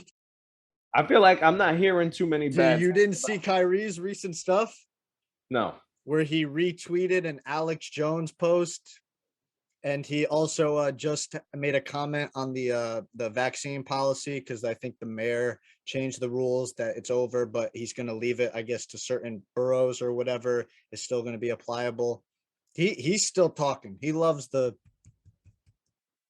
Well, I mean, Kyrie's going to talk. I don't find that as a big deal. Yeah, but the Alex Jones one, I mean, not a big deal to me. You know Alex Jones? I have to do my research, but all right, no. He's basically the guy who's on. I don't think he's on trial anymore, but he was just on trial. He's the guy that said Sandy Hook was a conspiracy and it was faked, and all the parents were paid actors. And he was just on trial for that. And Kyrie reposted a thing of Alex Jones talking about the New World Order and stuff like that from like. Okay, yeah, I know what you're talking about. I know what you're talking about. Okay, I saw that video. Yeah. All right. I'm not going to touch on that. That's a touchy subject. Kyrie's a nut, and we all know that. But I'm talking about straight basketball. I'm not talking about anything outside. If only I think you're right, but I do anticipate the Nets to come together. I think KD and Kyrie will be on the court a little bit more than we're used to seeing them, and I think that'll translate to a ton of wins and a ton of success. I think the Nets come in second in this division, but not by much. I don't think Philly's that far behind. So what exactly with the coach that neither of you two believe in, neither do the players actually respect? Do you guys see this team? I believe in the talent. You believe in the talent. The top end potential for this team is an NBA title, right? You have some people most skilled forward and guard in the league. KD is top 5 or 6 player. Then in 2021 looked like the best in the world. And now you add in Ben Simmons, right? He's a former All-NBA player, one that hasn't played in 2 years, but as you say, Brandon, second runner-up and defensive player of the year and one of the better playmakers at his position. You add in T.J. Warren, who hasn't played in over a year. Royce O'Neal, who was cooked last year in the playoffs. There's a lot of names here. With me, I typically give teams a benefit of the doubt when they've actually given me reason to grant them that. With this Brooklyn Nets team, there are so many questions with each and every single member here that in order for them to reach the highest of levels, basically 75, so out of their 10 questions, 8 of them have to be answered with a thumbs up. And I think that's a little bit foolish. I do. Yeah, listen, I hate that I have to talk highly about the Brooklyn Nets because I'm not a fan of KD. I'm a fan of Kyrie on the court, off the court. He's a jackass, just plain simple. Ben Simmons, good player on the court. He's got his off the court issues, not like Kyrie's, but just, he's dealing with demons in his own head. But yeah, if you ask me, I believe talent-wise, I'm going to put them as the second best team in this division. I just, listen, man, if you got KD... Are we going off of Kyrie, talent or winning games? Talent. I'm not... Yeah. No, I'm asking, is this ranking? We're ranking the 5 teams or previewing all 5. Is this preview based off of talent or actually we're projecting them to win? I'm basing this off talent. But that's not what I'm... So we're ranking these teams right now, these 5 teams, not off of what actually matters, off of talent. That's what we're doing? That's all that goes into winning games? Listen, when you're talking about the Nets, it's really a bunch of ifs. A lot of ifs. A lot of things need to go right. They have the talent to compete. They have the talent, if things go right, to be a title contender. And that's where I put them. If things go right. Yeah, I mean, listen, again, I hate that I have to be the one to sit up here and help defend the Nets because I don't want to do it. But listen, we all know what happened the last 2 years. They almost beat the NBA Finals champions. If it wasn't for KD's big toe being on the line, they would have been in the NBA Finals. Possibly would have beaten the Phoenix Suns. Oh, they would have, sure. Yeah, so, I mean, again, now you take James Harden out, which you really didn't need it to begin with, and you get a guy that you actually need his skill set on the team, which is a playmaker, a defender, and a guy who can, finish down low. There you go. I'm not sure about the last part. I think he can make layups and dunks. Well, he was afraid to take a layup the last time he played in the playoffs. Yes, okay, yes. Ben Simmons is almost usually useless in the he's playoffs. making dunks and layups. In the playoffs, he's been a negative for his team for half of his years. All right, but he's not going to be relied on as an offensive weapon. In Philadelphia, he was the second guy, and he shouldn't have been. So if one of Kyrie or KD misses time, what will he be? A second option.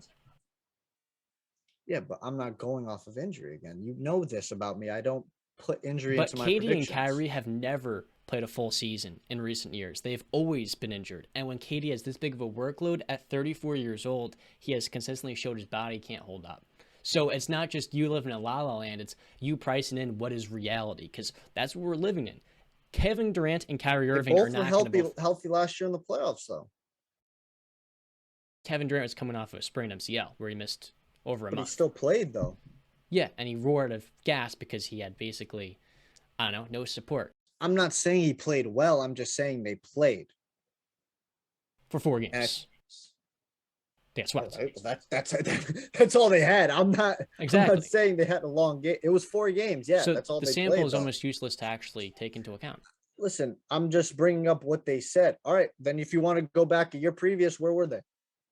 Without Kyrie and James Harden. I have the Nets in number 4.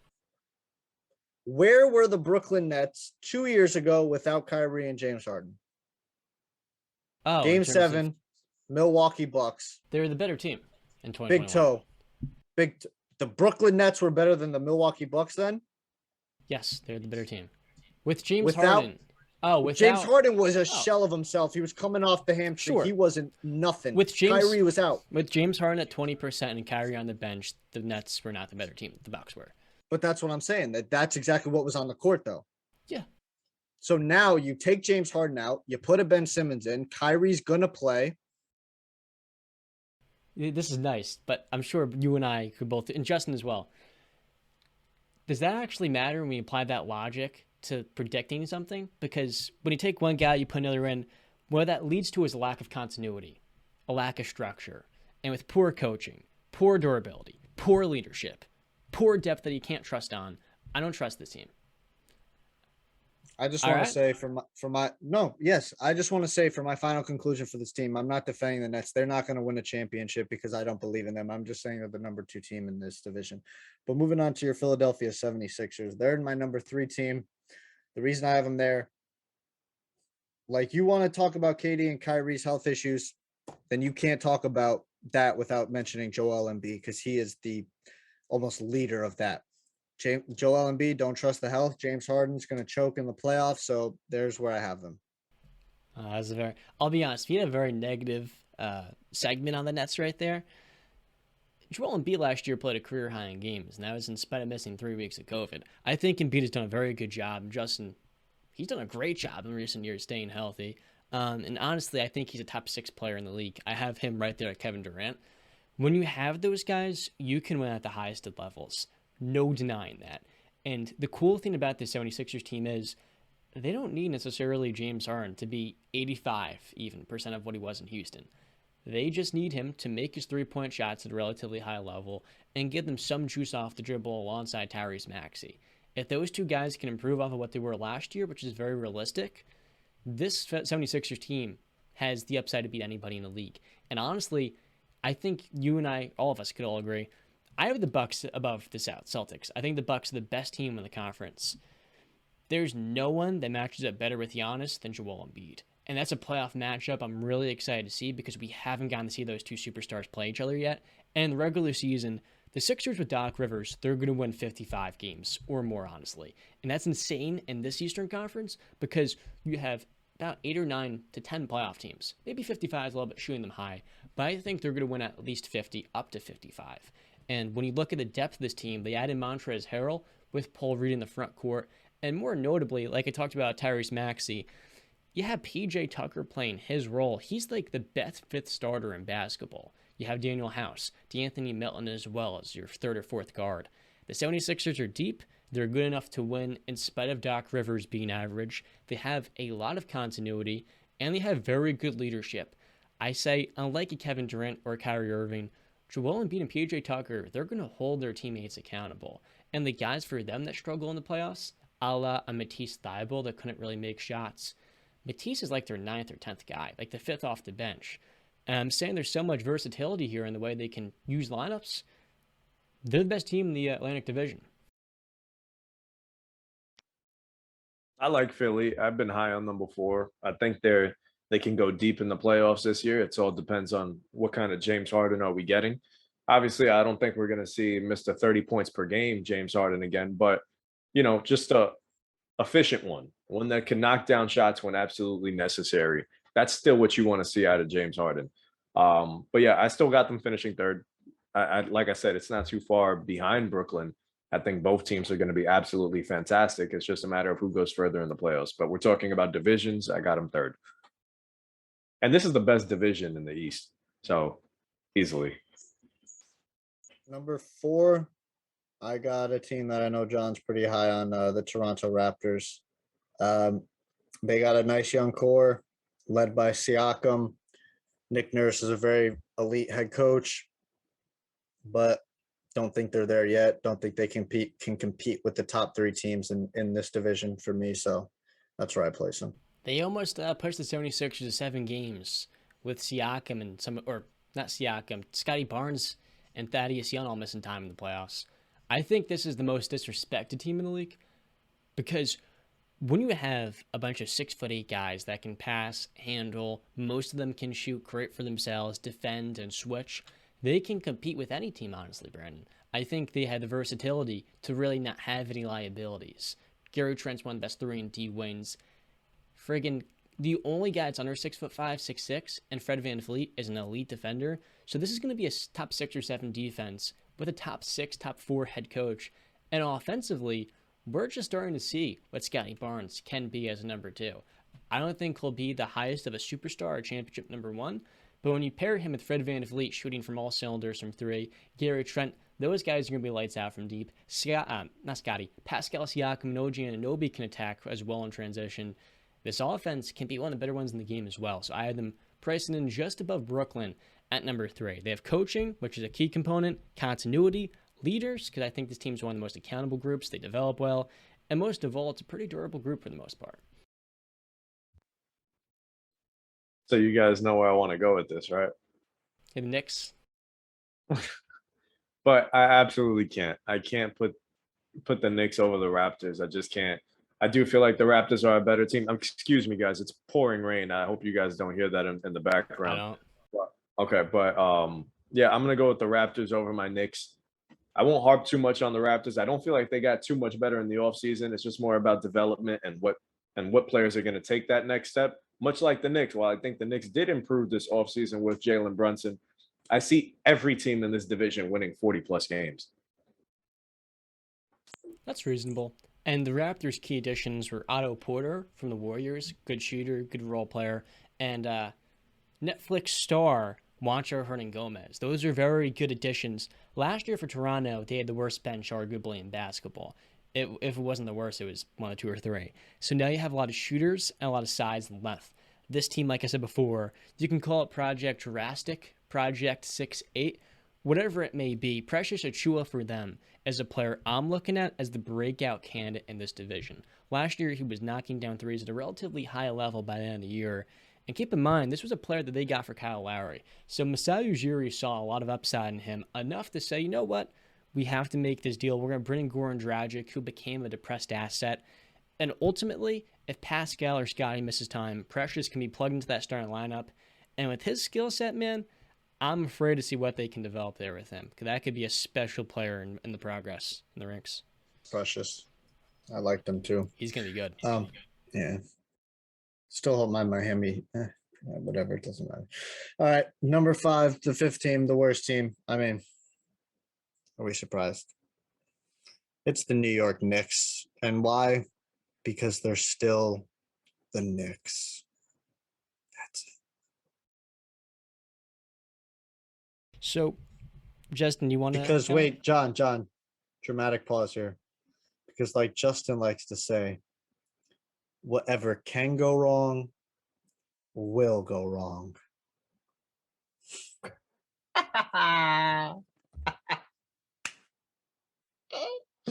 We're gonna take a lot of good steps this year.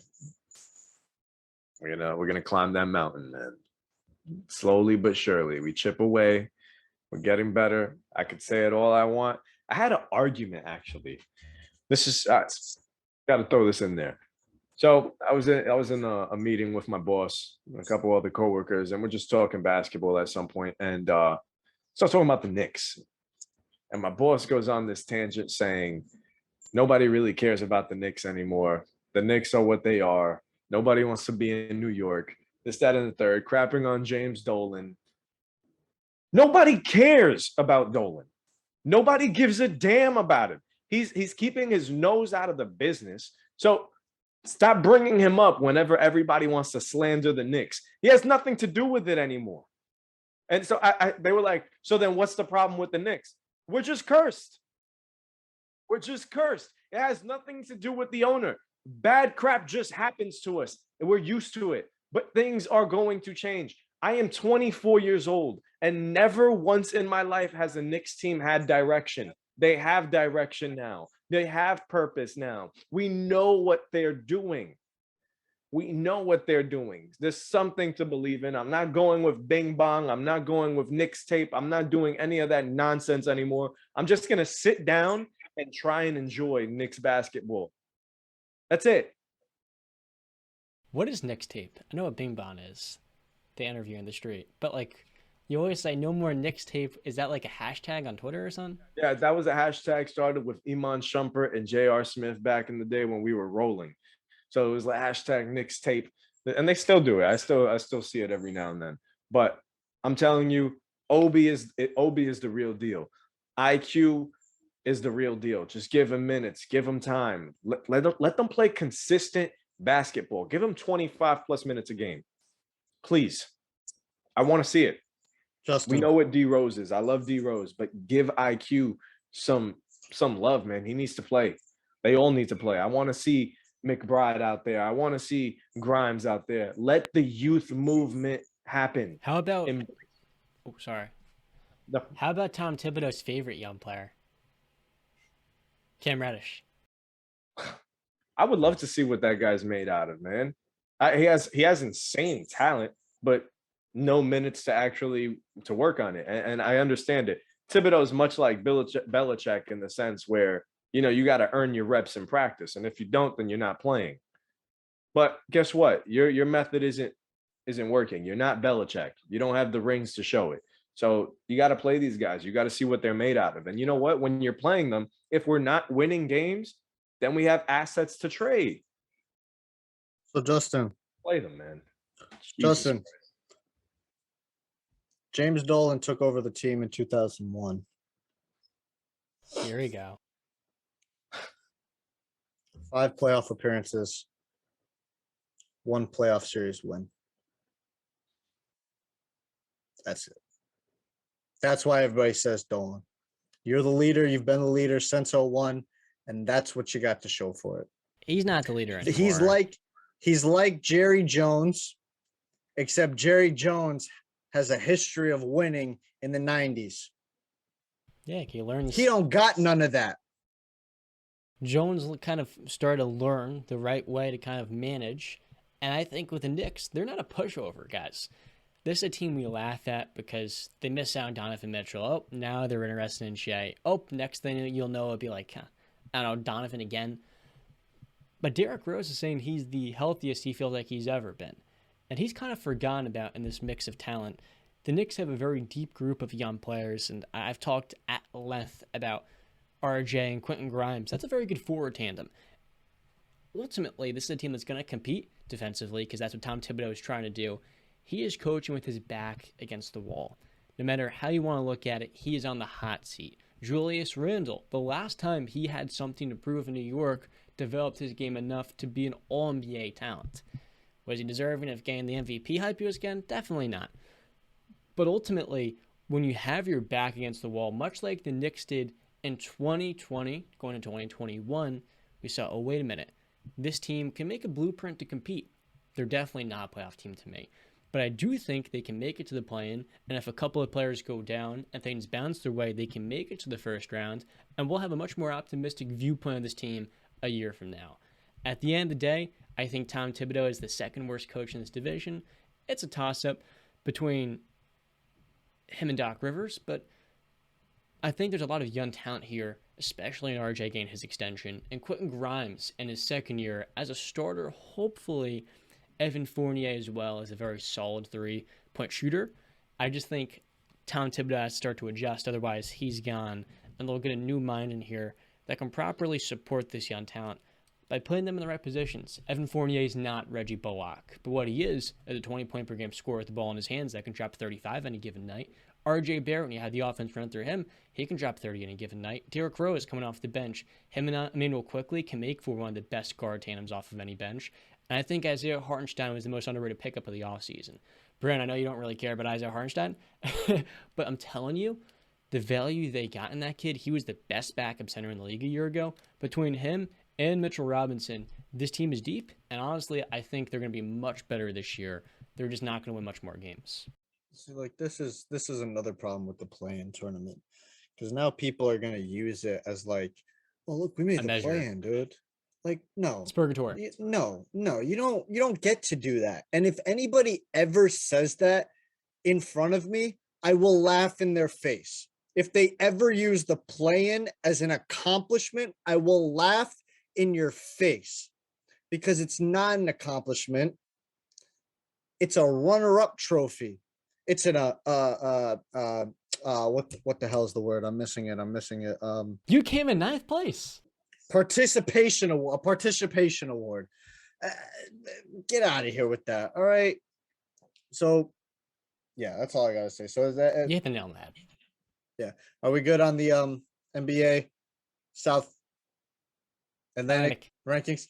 Sorry. Justin, you got anything else to say about that young core? What's your X factor for this team this year? I want to hear it. RJ continues to progress, and I think Obi Toppin Most improved player of the year. Really? With Julius Yeah. Randle starting? He'll find a way. My He'll X find a way. factor with no first-round pick coming in. Remember, they moved their pick in Usman in Oklahoma City. It's got to be Cam Reddish. Let's give him some opportunities and let him figure it all out. All right. Like Matthew McConaughey says, all right. That concludes episode number 28 of the Wise Guys podcast. I had some fun. I hope y'all enjoyed listening. Get ready for big week 3. Oh my God, I can't believe we're already in week 3. Just enjoy it while it lasts, because I already can feel it that it is going to go by so fast, and we're going to be without it again. But hope everybody enjoyed listening. Don't forget to like, comment, subscribe, share it with your friends, share it with your family, share it with your social media followers or whatever. Follow us on our Twitters, on our social accounts, the Wise Guys Pod. Links will be in the description. Our personal should be popped up on the screen. John will have that there. And don't forget to check out BetStamp, our sponsor. Use the referral code WiseGuys, WISEGUYS, Wise Guys at BetStamp. Then who sent you? And thank you for listening. I have been Brandon Capizzello. That was Mr. Collar Fixer John Tortorelli, and he was Justin Ray. And until next time, Justin, Stay classy.